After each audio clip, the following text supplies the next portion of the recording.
better doesn't mean perfect. And so just keep putting it out there. Consistency trumps perfection every day of the week.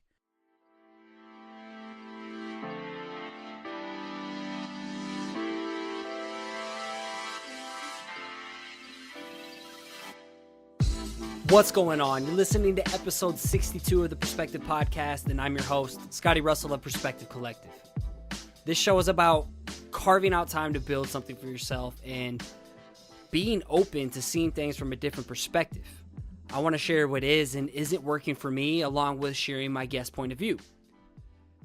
And another announcement, dummying off of last week, because this is just such a big deal and I'm so stoked for it, but Creative South is around the corner, and it's about damn time you got your tickets already. I'm going to be teaching a workshop again this year, but this is basically going to be last year's workshop, but injected with a whole heavy dose of steroids. And this workshop's called How to Craft and Deliver a Killer Talk. So my brother Brian Manley and I are going to prepare you with the tools to deliver a heater in this 2-part series workshop. And the second part, now that's the icing on the cake, because you're going to get a feel of what the Springer stage is like. Like, you're literally going to get up on this stage with big dogs like Aaron Draplin, DKNG, Tad Carpenter, and Alan Peters, just to name a few of them, you know, and other plenty famous people that aren't in this creative community. You know, these are where these people have stood in the bright lights and have given amazing speeches in front of, I think it caps out to 800 people in that auditorium. So, like, that can be you being on that stage to get a feel of what it's like. And seriously, you can't miss this opportunity. If you want to get into public speaking to make an impact by sharing your ideas, like, this is it. Tickets are available at creativesouth.com, and visit the workshops page to register. So today's show, we have 3 wild and funny dudes who I met at Creative South. Seems to be a repeating pattern here, but I'm lucky to have gotten Luke, Patrick, and Andrew of the Master of One podcast to stop by and drop some knowledge. Every week, they bring you the latest in games, design, and film from their world, and they have some of the biggest names in the creative industry drop by to share their process and advice. Not only will this be interesting because these dudes love to give each other shit, but in this episode, we discuss how they created a platform to spotlight other creatives, pushing your side hustle to a full-time reality, not being afraid to ask for help, being consistent, and you'll also get the scoop on some of the hottest games in film that you can feast on once you have some downtime. You could follow along and check everything we mentioned in the show notes at perspective-collective/62. And if you think someone can find value in this episode, please give it a share on social media. It's because of your word of mouth that the show keeps on growing, and you know I love you for it. Finally, if you catch some inspiration from the show, create some type of work and tag me on Instagram. I'll give it a share where I post each week's episode artwork at Perspective Podcast on Instagram. Let's get into the show.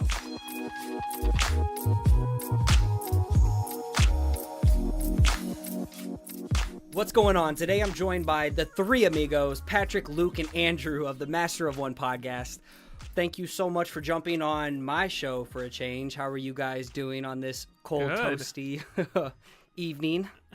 Good, dude. A cold, toasty evening? It's cold for me, but like in your area, it's 40. So to me, that's toasty. Oh, that's fair. Yeah. Wait, what is it where you are? It's negative 10 degrees in Iowa at the moment. Isn't that dumb? Yeah. Oh my gosh, it's like 80 where Andrew lives. Oh, so exactly, cold and toasty. It's 40, Patrick. Okay, we it's had this 40 here. conversation Then we have the same weather. You and Luke are cold. Me and Andrew are toasty. That's what's happening. Yeah. What's the temp where you guys are? Oh, it's like 40. All right, all of you. And yeah, Chattanooga's good. Yeah, but Luke is up. He's in northern Ohio, so he's like it's cold, bruh. again. It's not negative 10 though. Like that's it's 10. Wind chill.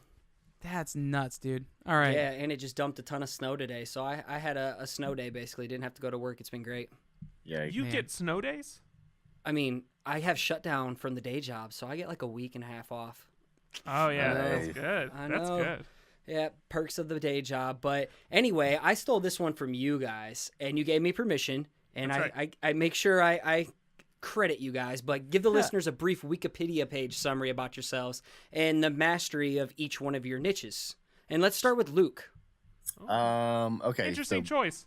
Brief Let's see if it Wikipedia pays page. off. Here we go. Yeah, so I'm the master of art and design on the show. Nope.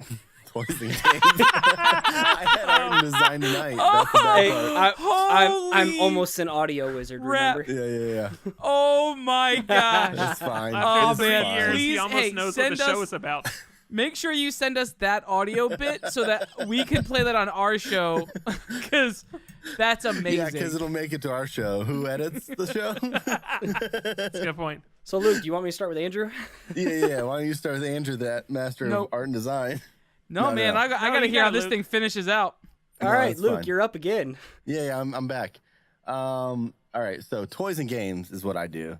My history of toys and games, I've always been a gamer for sure. Like, I got NES, like, when it first came out. I was a kid, played the crap out of it. Super Nintendo, Genesis, every system that's ever come out, I've owned. And then also toys. I grew up in the 80s in the heyday of the 3 3/4 inch G.I. Joes. And that was my jam, man. So toys growing up, played with everything. As that evolved, got into customizing toys and found a love of like art toys and collectible toys. And then still have been a gamer. It's just evolved to better graphics and more strategic play. So that's how it fits. Played board games growing up. All our family was huge in board games, and that's translated into my life too. So anything that is games and toys related, I'm usually into, and I try and bring that bent to the show of just what's cool or what I found that I like. And Luke does this weird thing, which is that he has played so many games. So, like, if I go to play a game, I need at least 2 hours of prep time because I have to read the manual. Then I have to find a video on YouTube. I have to watch a playtest. I have to read through the manual again. And then he has do to the call Luke setup. and ask him how to play it. But Luke, because he's played so many games, like, he's to the point that he knows where it's going. It makes sense. He's seen the mechanic Sure. before. He gets He'll the literally- storyline before He will it open even up a comes brand out. new game. He will spend 3.5 minutes, like, just kind of flipping the pages real quick, and then just start explaining to you how to play the game. And it is mind-blowing to me. And then he always wins. And I just... I usually does win the not make- first one, and then as soon I was as gonna Andrew say, though- learns how to play, he'll win. I was gonna say when we got together last week or 2 weeks ago, I think I won half of the games Yeah. with the three of us It's playing. just amazing to me that you can just, like, That basically is throw away a amazing. rule book and know how to play the game perfectly. Even so even the opposite. almost to the point where you say, "Oh, this is a Euro style game." All right, let me see just the specifics. Oh, they call this this. They call this this. They Yeah. call this this. Okay, I know how to do this now. Yeah. It's stupid. It doesn't Yeah. make sense to me how that works. So he's no fun to be Well, around. listen, Yeah. I'll say this. Here's the thing that I've never said on the show, our show, but I'll say it on your show, Scotty. He doesn't know I'm how to really, read. really good at things that do not make me money. Anything that I make money on, not so good. That's a talent. But the things that No, that's take it's lot called of a hobby. time and make me That's a zero hobby. money, I'm amazing at. So that's my life. Ah. What about you, Patrick? Patty, Oh, yeah. Patty Mo, Patty Mayonnaise. Awesome. So I am the least. Well, I've been in a creative industry the least of all of us. That's how I'll say it. So my background is not this at all. I wanted to be a motorcycle mechanic, and I sunk thousands of dollars into tools because that's what I was going to spend my life doing, is like wrenching on stuff. And after a few years of doing that, I decided I really wanted to go to college, and it's kind of stumbled into web development. So still not on the design side, on the development side, and but that has led me to kind of this awesome pool of designers, like really talented designers and stuff like that. So I worked with both Andrew and Luke, and so Luke became my window to these like games and toys and things like that. Andrew became my window to the designer toys, but then also to this art and illustration. And so really everything that I know on those topics really stems from them. So the thing that I brought, I guess, to the relationship is that I watch a lot of movies. Movies became an escape for me. And so it was the go-to thing to kind of forget about life for a while. And so I just found myself just watching a lot of films. So I don't consider myself like a critic type person. I mean, I have some good friends that I would consider like movie critic style, like thinkers and writers. And that's not what I want to be. It feels a bit too stiff for my personality, and so I like to kind of be the take the casual approach with it. So yeah, I said simply, I just watch a lot of film. And then I've been introduced to a lot of amazing artists over the last 3 years doing the podcast, and I'm just a really big fan of community, and the creative community is a fun, encouraging, loving one, which has made me really latch on to it. So I'm just kind of I'm the cheerleader for the creative community. That's also what I bring. Yeah, but I would say this, though. You are, and I would never say this to you on our show because I wouldn't want people to think that I respect you. Yeah, no, of course. You're very tall. You are also very tall. No, the way that you articulate things is very well. You're very well spoken. Sometimes you get too excited and you talk too freaking fast. But but you will. You're very well spoken, and so I think give yourself a little bit more credit on the whole movie critic side because I think it's a you bit can self-deprecating. Oh, I love that just happened. Inside joke, oh my guys. gosh, Sorry, listeners. I love it so I hope much. I'm a part of an inside joke one day. But anyway, I would say you bring a little bit more to the film thing other than you just watch a lot of movies. I would say You that do you were- take a different point of view on films than where I would ever go, or I think where Andrew usually goes. Like the things that you get out of films, I find myself going, oh, I never thought about that part of it. Yeah, that's what I mean. Like you're well spoken when it comes to that kind of stuff. So anyway, that was all. Cool. I just have no accolades. I just can't hang it on my wall, which Luke has a whole shelf of board games. No, but like his like design toys, and then Andrew has like a whole wall of his like illustration, or he has like dozens of hard drives that have slowly died over the years that had a lot of really great work. A ton of artwork on it that no one ever gets to see. So Andrew, what about you? What about your backstory, real quick? Yeah, so I'm the real master of art and design. No matter what Luke says. I don't know. I don't know. I grew up drawing and have done a lot of really cool stuff. Had a lot of really cool opportunities to work with professional illustrators and artists and animators over the course of my like adolescence and adult life. And so I have maybe a deeper understanding, maybe a deeper appreciation for the art and design things. I've been a graphic designer for, oh my gosh, as soon as I got a computer in college, I started attributing everything that I knew about fine art and illustration to the world of the digital. So I've been a graphic designer professionally for probably 15 years, maybe more than that at this point. That's nuts. Wow. Yeah, so that's where I get that. I mean, that's why I'm the master of art and design. I've had the opportunity to work probably most notably with The Gap.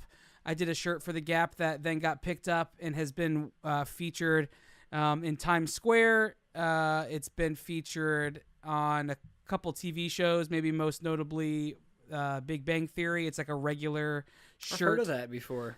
Yeah, it's a regular shirt in Leonard's repertoire. It's in his kind of catalog of clothes, and every time it shows up in an episode, friends and family Facebook me and say, hey, I see, whatever. How about we link that up in the show notes? Sure, we can do that. That sounds like a good idea. So, that's how if you want to say earned the title of Master of Art and Design, that's kind of how I earned it. So, do each one of you work a day job still like I do?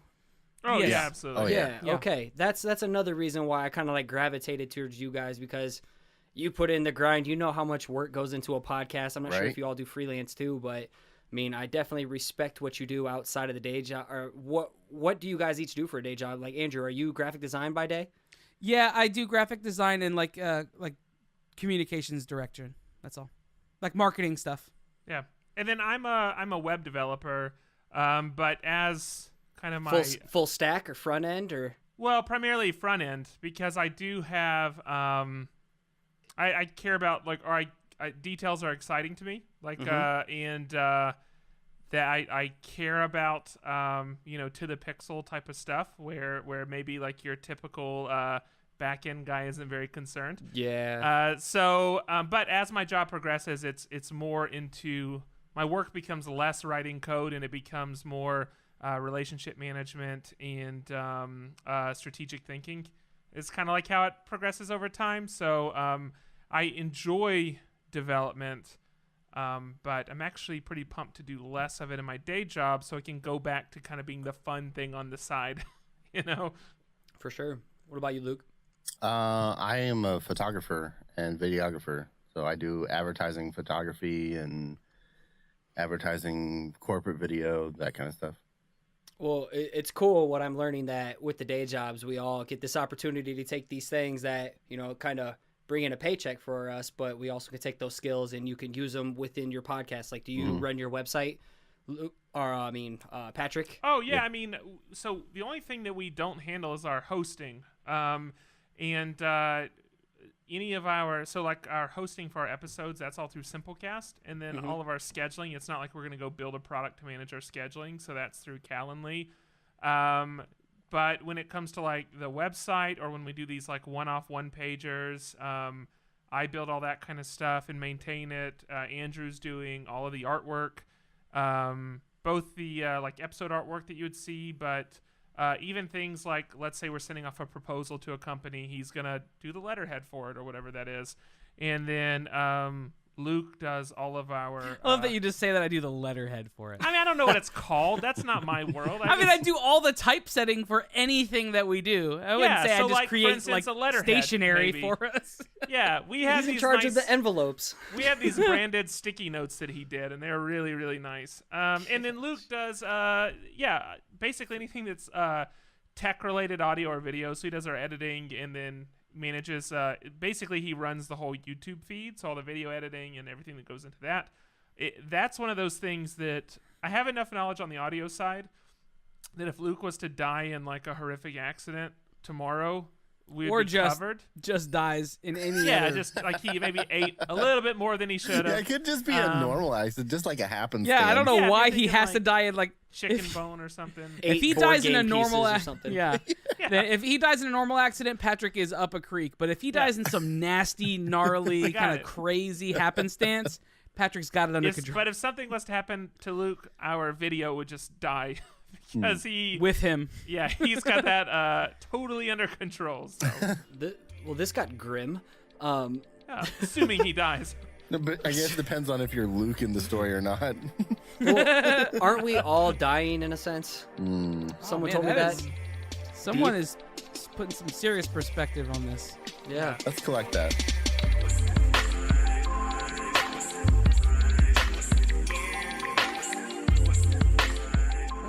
Well, where did Master of One podcast originate from? Because you guys all used to work together. So how did the idea come up, the name of the show, and what are some of the struggles you've experienced along the way? I know you told me the backstory before, and I even think there was a point where you guys were ready to quit on it, and yet you're still here.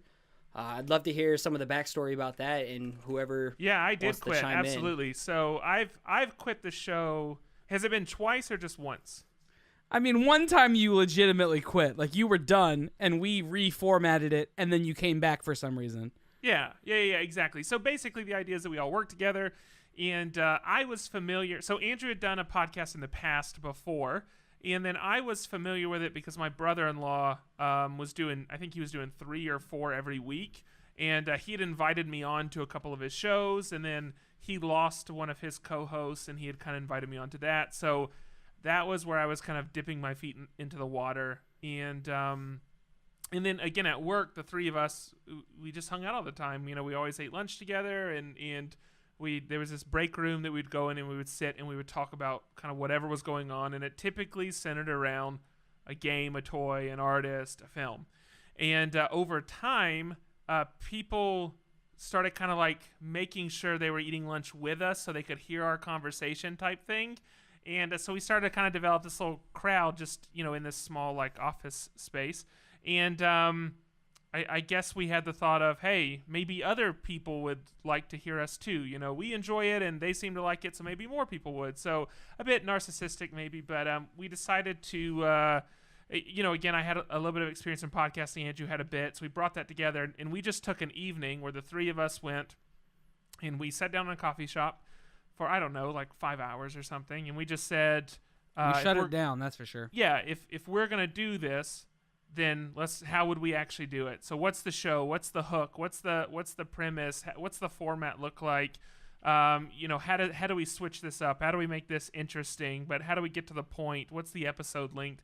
And we just started really treating it like we would treat any project that came through our doors or across our desk, and really trying to outline what are the parameters of this. I think one thing that can really mess people up, especially creatives, because creatives that are younger in their journey can feel like they want to have no limits. Like that's the ultimate goal, is to just be handed a stack of money and no requirements and just deliver something. And the reality is that that's just going to leave you completely at a loss and unfocused, and you're not going to accomplish anything. It's just bad news. And so the first thing we needed to do was build a box. We needed to build a set of rules, because then once we had that, then we could make decisions to support that.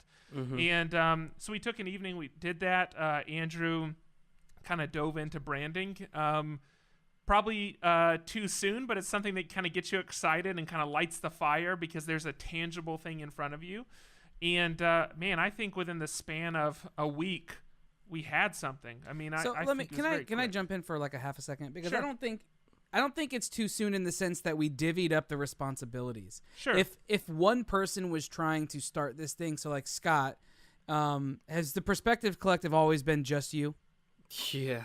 Okay, so like if you started with the logo and you started with the look and feel, then yeah, that would probably be a bad spot.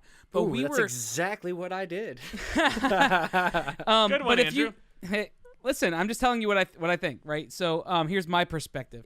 I don't think that we did start the branding too early in the process, because I think there were three of us working on it, and so we were working on things in tandem.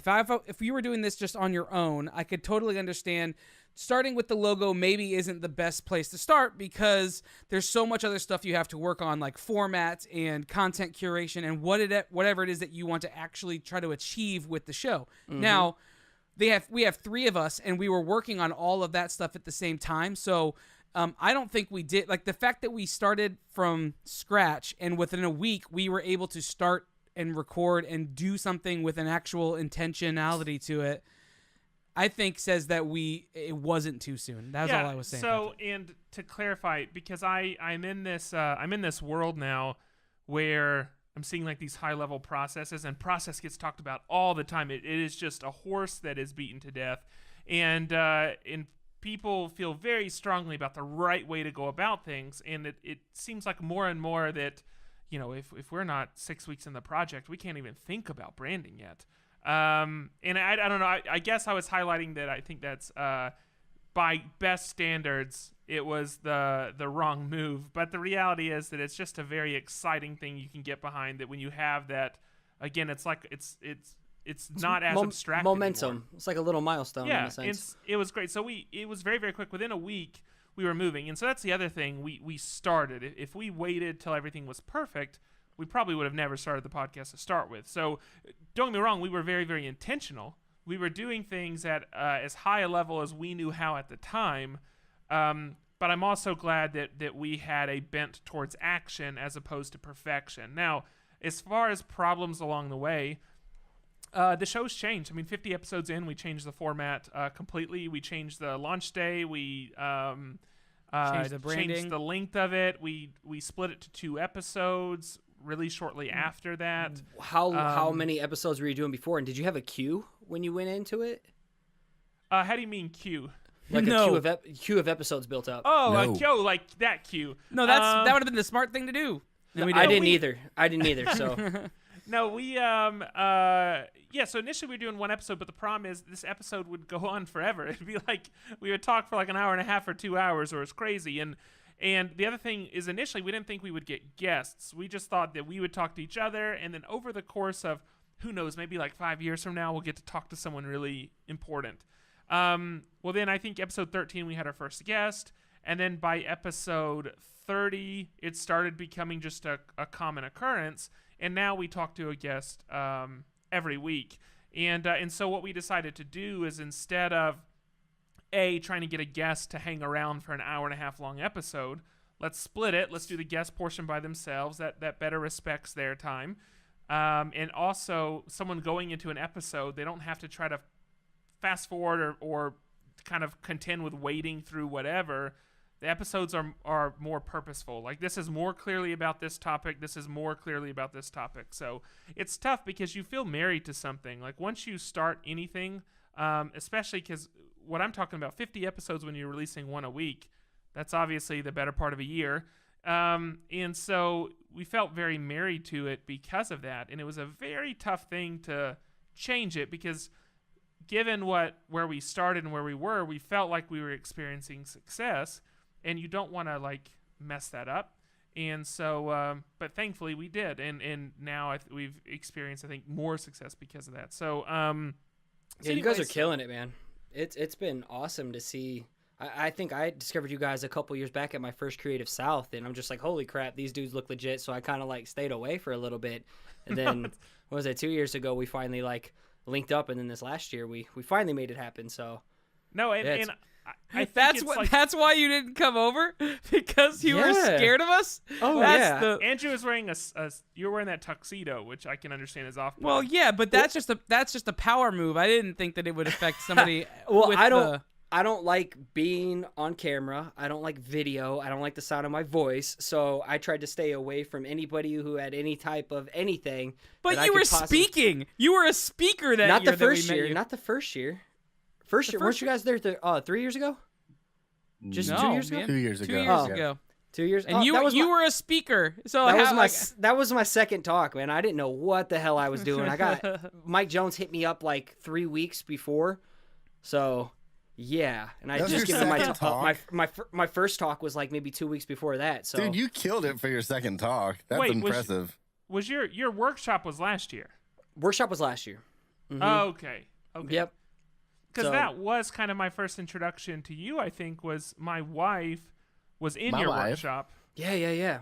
And then you ended up talking with us then, or did we have to reschedule you?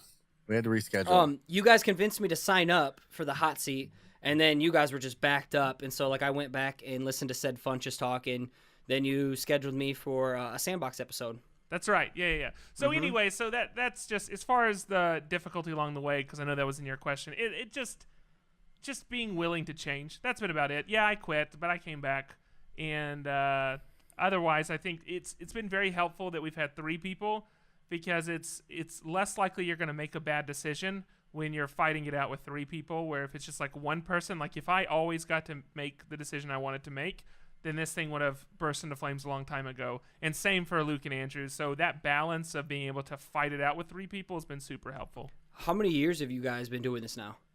Over 3. A little over 3, yeah. 3. Almost 3.5. 3 back in July, right? Yeah, almost 3.5 years. Congrats, man. That's an accomplishment of itself. I'm blown away. I made it a year, and that was a lot of work. So I could only imagine. Like, dude, you're probably doing it like I was doing, just emailing people like dates and stuff to get time set up and things like that. No calendars, no fancy what appear. Listen, .in. Early, we didn't use Simplecast back in like early on, so I would update the iTunes XML myself manually. Oh, gosh. And so, like, I would stay up until midnight to do the update. That way it wouldn't come out too early. And I would stay up till midnight to update the website. So now all that's automated, and now all it's scheduled, and I don't have to do that anymore. But, yeah, we used to do way more than we needed to do. So what's the structure now? Just if one of my listeners was interested in jumping in on this, I know you guys do it twice a week. So what's kind of your weekly structure? And, what are the type of guests that you have on? Yeah, so we record everything. So we do 2 episodes a week, and they come out on Tuesday and Thursday. Tuesday and Thursday. It used to be Friday. We switched it from Friday to Thursday. Luke just joined the show. We should say that. He does art design. Episode comes out on Friday. But so we record everything on Thursdays for the following week. So we'll record both episodes on a Thursday, and that gives us more time, because when we used to do it Monday nights, and I would have to stay up, and Andrew would have to stay up to get it all. He'd get artwork done. I'd edit the show for 3 a.m. release East Coast time so that it would hit midnight West Coast on Tuesday for our Tuesday episode. And that turned into just too much work, crunch time late at night, especially when we incorporated video. That now we do Thursday for the following week. And then I'll edit through the week. Andrew will do artwork through the week. Patrick will do the write-up and touch base with guests. As far as how we get guests, that mostly comes from just our spheres of like the stuff we're into. So we'll find artists from Instagram or from Twitter, or like if it's a game designer from like a game that's coming out, or Kickstarter has been a couple of our guests of like things that we've backed personally of like, hey, we should talk to this person on the show. We've had them on the show. And usually whenever that's we find a guest, either Andrew or Patrick will be the point of contact and reach out to them, touch base, say, hey, we want you on the show. And then once that happens, they'll hop on the show, and then and it does get, it's increasingly easier to do that now, because we are now to a point 3.5 years in where finally a handful of people have heard of us. So it's a lot like it's a lot more reputable because we put the time in. Whereas some social proof behind 2.5 years ago was a lot harder we had to do a big pitch of who we are and what we do. Yeah. This big long 5-paragraph introduction, and then we do the ask at the end because we had to credit, essentially we had to qualify who ourselves. But now it's a lot like we see a lot more of a hey, I'm with the Master One podcast. Oh yeah, we listen to you guys. Oh, cool. You want to do the show? Yeah. Perception. So it's a lot more like that. Perception is so important because the people that say, "Oh, I've heard of you," probably half them have never actually listened to us. Our name is just somewhere in their feed popped up, but because they feel like they've heard our name before, then they assume it is high quality. The other thing is the artwork that we put out, because for a lot of people they don't listen to an episode, but they'll check out your Instagram, or they don't listen to an episode, but they'll check out your website. And so that becomes super important that the episode artwork, any advertisements we put out, any photos we post, that kind of stuff are up to that quality, because just based on Instagram feed and your name popped up somewhere. And if you're doing something for 3.5 years, your name's going to pop up somewhere, right? Like there's a lot of links floating out in cyberspace.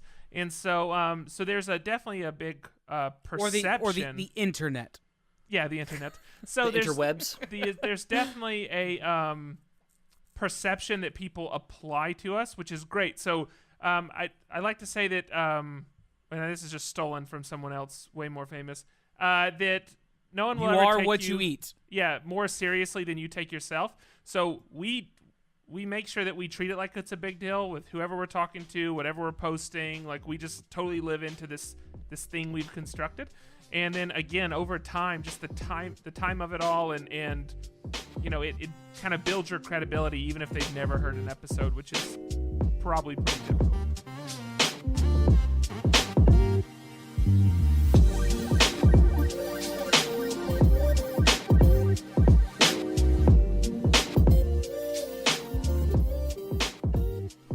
How did you guys get involved going to conferences and doing like live podcasting there? And it seems that your guest sheet fill up really quickly now for people to jump on the hot seat. Yeah, so I think a lot of it goes back to what Patrick was just saying in terms of we have a reputation.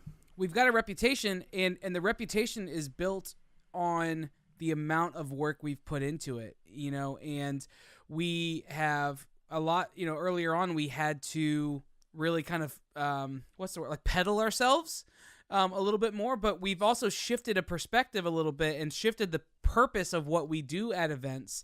And it's not about, hey, we're at this event, come listen to us. It is now we are at this event. We have created a platform, and our platform has grown exponentially over the years. We want to give our platform to you for the next few minutes so that you can highlight yourself, the work you're doing, the stuff you're passionate about, so that people can come to know you through our platform. And that, I think, is people love to get their word out. You know, they want to talk about themselves. They want to talk about the work they're doing because it's, first of all, it's their, beyond their passion. A lot of these people, it's their livelihood. And they either do this, you know, completely for their whole job, or they want to be kind of free of the day-to-day job. And so I think when you provide a platform and you're truly kind of stepping back and saying, we want you to take the spotlight here, people are just going to flock to that, because not a lot of people want to do that. Not a lot of people want to give you their platform without something in return. I think that's kind of the biggest piece. I know for me, getting to jump on your hot seat was actually pretty enlightening for me, and actually really valuable for me, because I've heard from several people now, first impressions of me are kind of the typical bro or something like that. So I've heard that so many times. So getting a chance to kind of 4 polo shirts and a set of Costa Del Mars, and they're all right popped collared right now. Yep, and I have a Gucci North Face coat on. No, that's Kanye. Never mind. But no, getting to clear the air on that with another group of audience, because we all share the same kind of community of people at the conferences. That helps get past maybe not great first impressions in the first place. So to me, that was a really valuable experience getting to be on your hot seat. So I have to say thank you for that. Like, that was encouraging to hear. You're one of the nicest. I mean, like, there are a lot of nice people in this space, but you're one of the nicest guys we know. Absolutely. Like, That's true. 100%. Yeah, absolutely. Yeah. Aw. You're even better with a little scotch in you. Like, I think from what I know about you, it's like That put was a little vodka. Scotch. Oh, that vodka's gone bad. Yeah. Vodka shouldn't be that color. Oh, no, this is hard apple cider. I was thinking you're talking about Circles Conference. Oh, no. No, we're not going to speak about what happened at Circles Conference. No, that's I'm pretty open and loose with the tongue on this show, but we'll keep that one under wraps. All right. Hey, listen, that one's just for us. We'll just hide that one under a bushel basket just for us. Patrick and Luke can know. But anyway, where do you guys see this evolving to in the next 5 to 10 years? Master of One podcast I'm talking about. I mean, I'll take this, and I'm sure Andrew's going to have an addendum. What does that I mean? might too. Who knows? Yeah. I'm curious to see if you're aligned or not. We aren't. No, I'm just kidding. I here's my... Because each of us wants the others off the show. I would say Luke dying in a tragic accident is mine. Oh my God, what the hell is up with all this dying shit? What the hell? I almost just shot Diet Dr. Pepper all over my equipment. Oh, you better believe That's okay. I saw You my already have the opportunity. print and I took ruined, so it doesn't matter. Oh, dude. Hey, Luke, I could use some help on my show. Yeah, There for you sure. go. We He both needs a like beard. pizza. Yes, we do. So the reality is, what does Master One look like in the next 5 years or 10 years or whatever? Concerning the podcast, whether audio or video or whatever, short answer, don't care what it looks like. What I do care about is that we are building community, that we're contributing. So not just building our community, but that the design world, the toy world, is in some way better with us a part of it. Whether it's because we promote people or explain things or whatever it is. So just an encouraging word in the sphere. Yeah, just positivity radiating out, whatever it is. So I just want to see us be a stronger voice in the community. I want the community to be better because we're part of it. I want us to build community. And I want to have the time. So however the kind of work situation has to change, I want to be able to have the time that is like all of my energy is going towards that. So if the podcast is how we get there, if video is how we get there, or if something completely different is how we get there, then that's fine. I don't really care about the medium. I care about the community and the message. So that's my answer. So now Luke and Andrew can jump in on that. Andrew? Stoneface. Now I don't want to do it because he said that I was. So I mean, Patrick said it, and we've said it. We've gone on record multiple times with it. We've done these kinds of interviews a few times now, and every time it's the same thing. We want this to be our full-time gig, whether it's through events or through a number of other like creative consulting, like essentially creating our own firm. But that kind of idea, because we have within us, the three of us have the skills and the Mastery. Now, yeah, the mastery and also the experience, not the experience, the influence in those worlds where we could potentially do that, you know? But like Patrick said, there's some other avenues that we could also do. So we all want to do this. We all don't want this to be our side gig. We want this to be our deal. Yeah. The only thing I'll add to that is I would like to see, I mean, for the podcast, I think the podcast will eventually turn into just audio version of some other medium that we're producing. I think we're pushing and kind of really living in the video space right now. I think that's going to continue to evolve, and eventually the podcast will just be the audio version of some of that, more of a video or a TV or YouTube or whatever show. As far as me, the live events are where I like get a lot of, I get back everything I put into it. Like being in person with somebody like you or anybody else that's been in a hot seat is, exciting and life-giving to me. So if we can build a platform or build a community and then go and give people a taste of that, like these guys have already said, that's what I want to be doing. If I can do that full time, if I can figure out a way, whether it's through producing like vignette videos on different creators and putting those out, if I can figure out a way to go and give our platform to somebody and make their influence or their sales or whatever they're producing, make them better or make more people know about them, that's all I want to do. So however that happens, I just want to see people succeed, and I want to help in doing that. I think you guys are definitely on the right track of getting to that goal where you're, self-monetized and doing the podcast full time. I have no doubt that's going to happen. Appreciate it. I hope you're right. I have a good feeling, a strong intuition the universe is telling me. Before we go into the rapid fire questions, this one I think pretty much gives the most value to my listeners. Yeah. What's one piece of advice you'd give to a creative who struggles starting something or just sticking with it in the first place? Do you want us each to answer that quickly? Yeah. Like 3 pieces of advice? Yeah. That we would 3 say? pieces of advice. I'll go. I think ask for help. That's the biggest thing.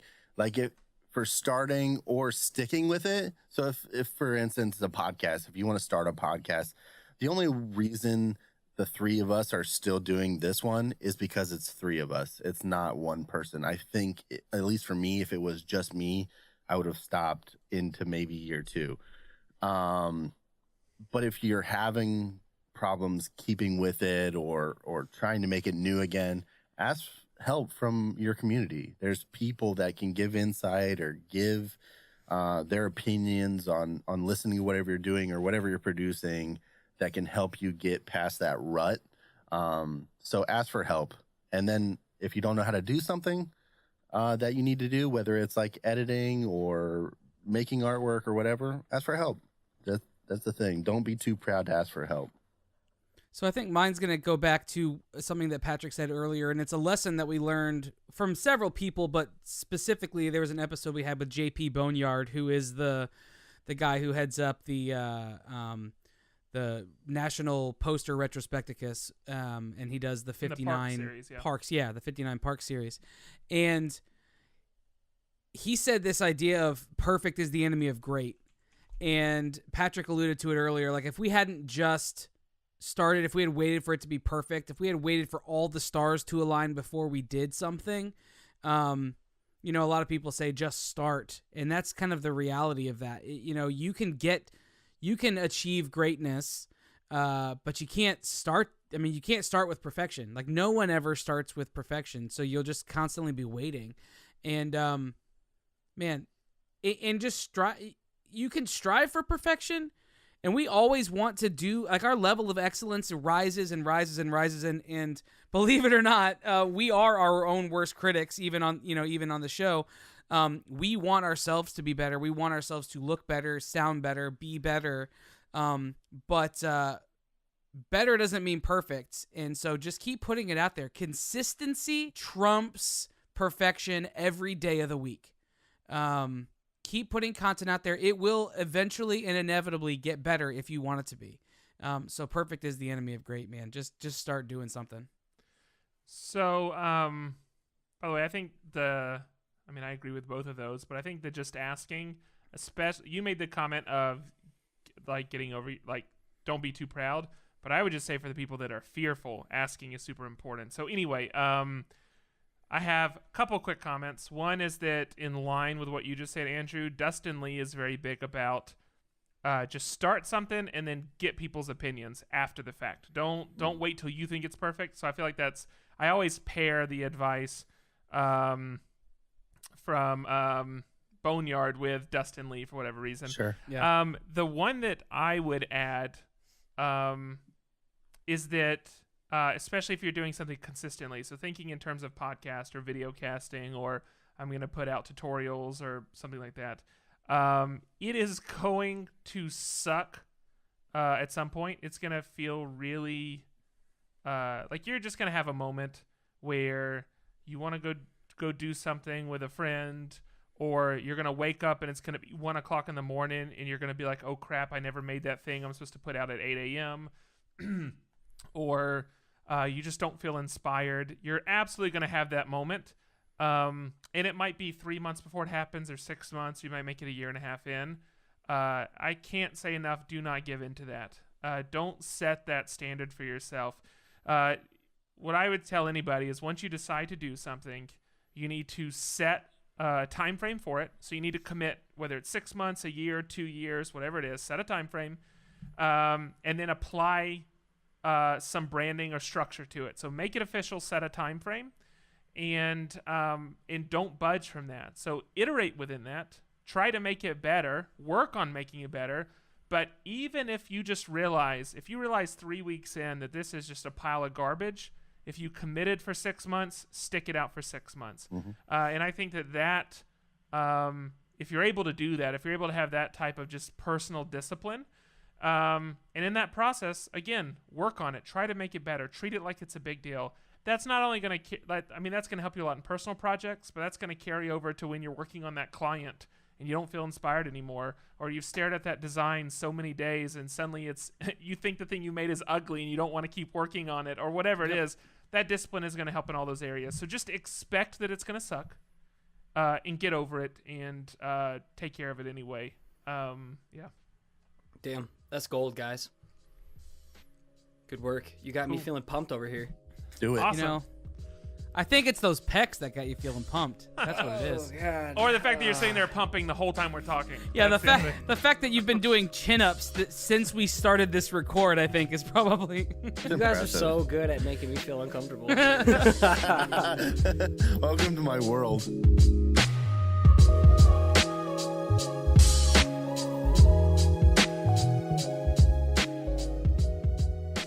Yeah, rapid fire questions. If you were on death row, what would your last slice of pizza be? Margarita. From where? Oh, man, from where? Okay, actually, Captain Cheesy from New York Pizza Department in Hickson. Word. Okay. All That's right, great. Andrew. I'm gonna go chicken bacon ranchero from Park Street Pizza. Ooh, the good one. Yeah, right? I'm gonna say the Chicago style pizza from Napoli's. All right. Okay. These are some new ones I just thought of. Patrick, what's your favorite movie, Oh, my gosh. film, or TV show? I'll give you 3. And you have to lock. Nope, you have to lock I this said in. one. There's one, Patrick. You got to lock One. in. It's his rules. It's his game. You got to go mine. by it. One. I'll give you 2. One. Nope. One. He's really bad at rules. And counting. Eternal Sunshine of the Spotless Mind. Yeah, how would you even have to think about that? I knew All that right. for you. I have Luke. another one that's really good. What? Looper. But... That's not what I was going to say. Favorite toy or game? Oh man, I'll One. give you. Give Dang him it, 3. that's You hard. can give him 3. No. No. I'll give you favorite game. It is it's one of my favorite games. It's Dungeons and Dragons. Perfect.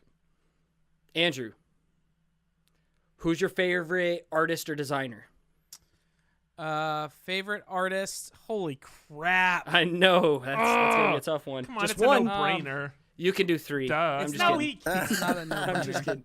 Thank you, I appreciate that. So, favorite artist? I'm gonna add a caveat to this, which is like right now.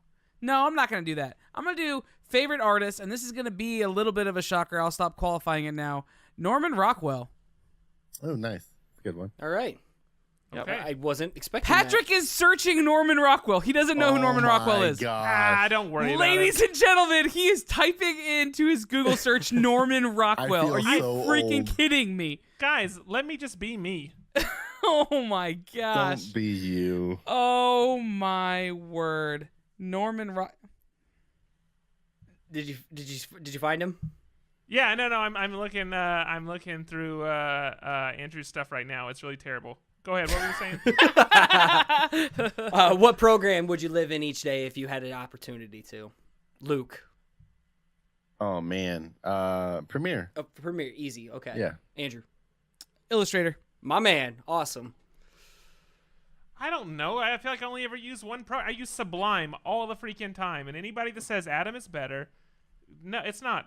That's it. All right. All right. Script, serif, or sans serif? Seraph. Sans serif. Gosh. I'm going to go. What'd you say, Luke? Sans serif. Sans serif? I'm not answering this. Yes, you have are. to. Because here's the thing. It is so dependent. It is so dependent on the project. It is. It is. But for if me, if if you had a I'm personal picking my own project personal without- project, right? without Okay. Yes. No I'm client work or anything. I'm gonna go sans serif. All right. Right, you Perfect. are. Was that? Yeah, was you that and, so you hard? and Gotham, best friends. Yeah, but All here's the right. deal. This is like a slight. You have a bent towards the design, right? So you have a lot of designers on here, and I'm representing design as far as the podcast is concerned. So like, don't I know. have a I feel like I duty am. to make sure everybody knows that I recognize that I'm not actually choosing one of these things. All right. That's fine. That's fine. Okay, this one will change and alter just for each one of you guys. So who's like an artist, a designer, a creative who's been killing it lately? I'll leave that to Andrew. What's a current TV show or what film have you enjoyed the most lately? I'll bring that back to Patrick. And Luke, what is a game or some kind of toy that you've been vibing to the most lately? You know, someone that could, discover something new lately. Yeah, go Luke. Yeah, Luke. Man. Yeah, okay, so Luke. video game. On PlayStation, PC, coming out for Xbox soon-ish. Free.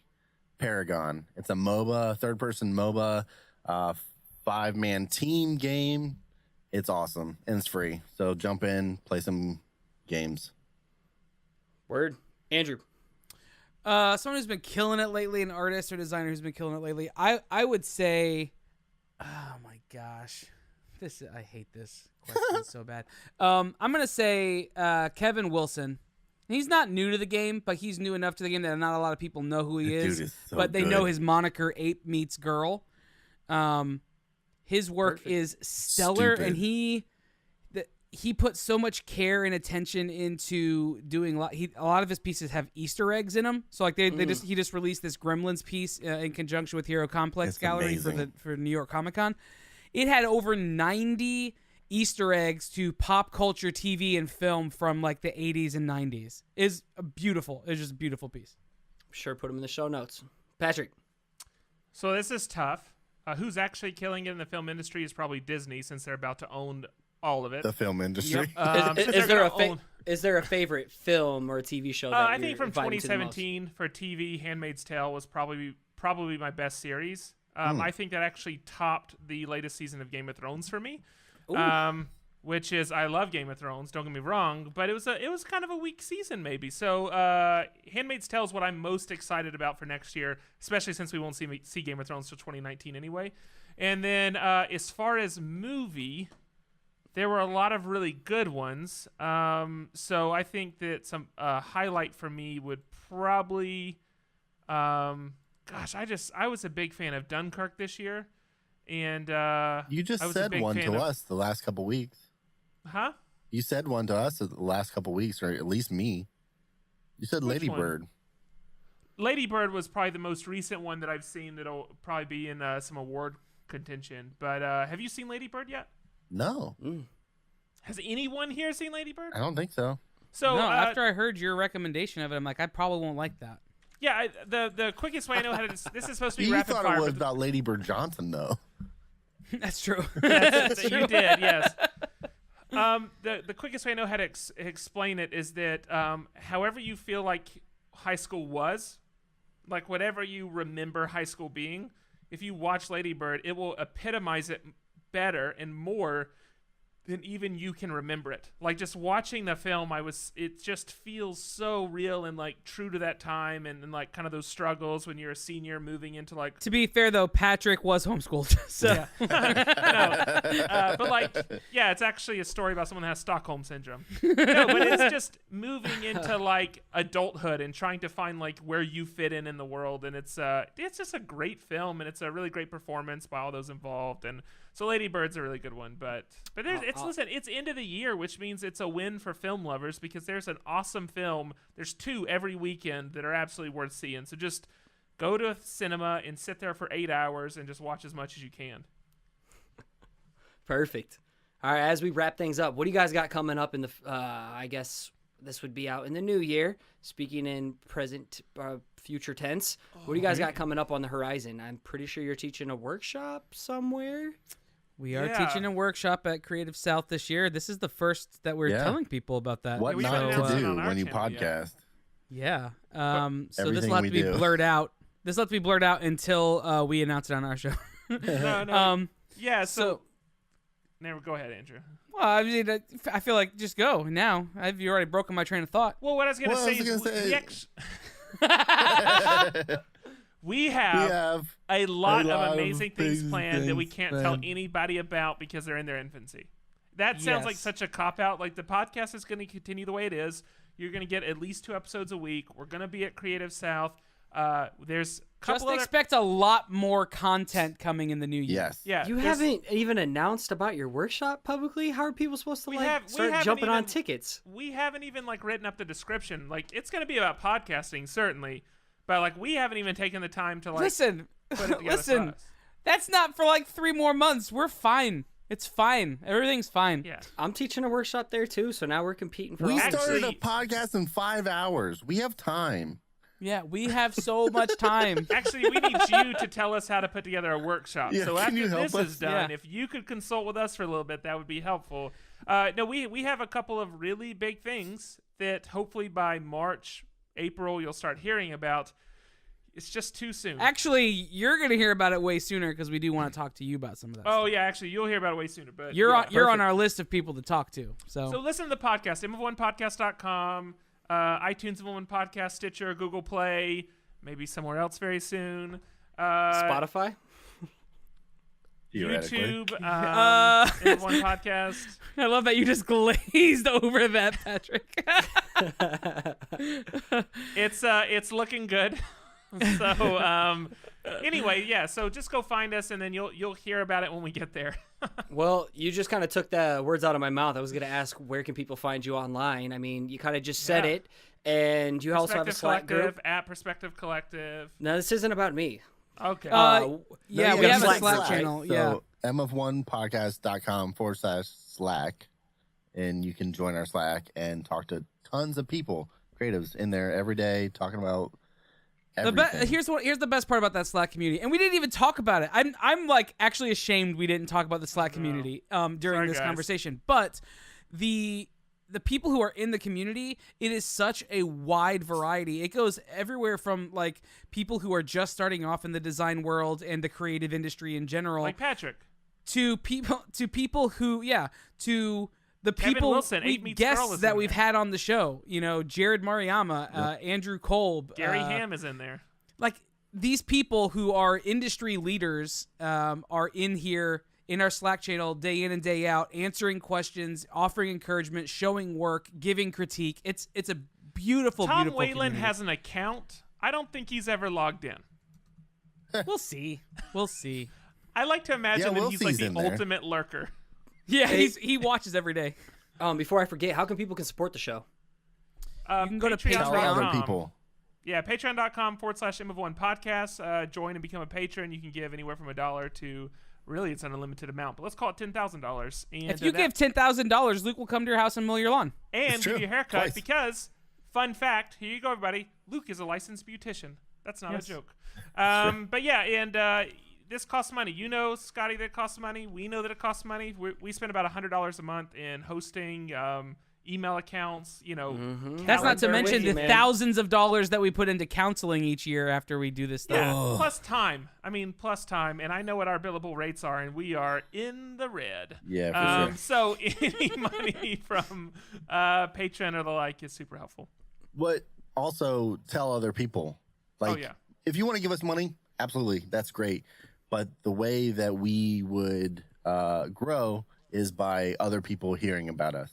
Yeah. So join just the tell other community, talk people to us. about us. Awesome. Well, that's all I got today or tonight, fellas. So thank you so much for joining on the show. It's about damn time we got you guys on here. Seriously, you guys are making a difference in the creative community, and thank you for jumping on here and sharing some value with my audience. I Scotty. sincerely appreciate it, man. Anytime, bro. We love you, and we will do whatever we need to do for you anytime. We're gonna get pizza at Creative South. It's gonna be We will do glorious. Me and anything you to get and some for pizza. you, anytime. All I have to say is Creative South this year is going to be bonkers with all of us. We're going to do some fun Yes. stuff. Yes, body shots off Luke. Good luck. The hairiest body shots you'll ever take luck. in. All right, guys, let's keep in touch. See you. See you guys. Bye. Bye.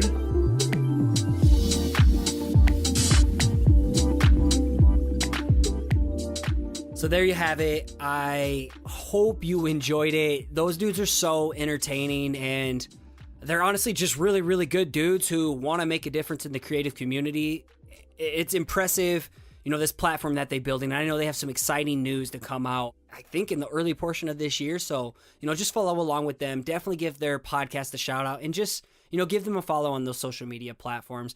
They're legit good-ass dudes. So this week's dose of inspiration is the Instagram page, Ladies Who Paint. This page features the world's most badass muralists, sign painters, and street artists who happen to be women. And I'm a huge fan of this page and been following it for, I think, a little over a month now. It's not only showing my favorite female artists like Lisa Quinn, Roxy and Phoebe, who will be on the show in a couple weeks, Jen Musari, but there's also so many new artists that I can follow as well. So find them on Instagram at Ladies Who Paint and use their hashtag Ladies Who Paint to possibly catch a feature. And if you're enjoying what you hear and you want to support the growth of this show, I have a few ways that you can make that happen. The first is by becoming a Patreon backer over at patreon.com/perspectivepodcast. Not only can you donate per episode with as little as $1, $3, or $5, basically just consider it, a cup of coffee each week that you buy at Starbucks. But I'm also trying to hook you up with some rewards for pledging, so really it's a win-win. And the second way you can support the show is for you crypto heads out there. In the show notes for each episode, I'll have addresses for Bitcoin, Ethereum, or Litecoin donations if you prefer to go that route. And finally, please leave a ratings and review over on iTunes. It not only helps the show get discovered, but it gives me an opportunity to give you a nice little thank you plug like this week's rating and review. And you got to leave the review part. This one comes from J.D. Siebert. Scotty spells his name with a Y, not an I. Don't forget it. True that. Awesome podcast, great insight. Helps me as a creative get through the day-to-day struggles of owning my own business and constantly thinking I'm a giant piece of crap. Thanks, Scotty. I appreciate what you do. Keep it up. And thank you for taking the time to leave a review. Seriously, guys, that shit means the absolute world to me, and it makes me feel loved, and I want to show you some love back. And as I wrap things up, I want to give a huge shout out to my homeboy, Nick Jenkins of Blookah, for all the dope theme music you hear on the show. Check him out at SoundCloud or on Instagram at Blookah. That's BLOOKAH. And as you finish out your week strong, I want to encourage you to keep showing up, keep putting in the work, and keep creating. You got this.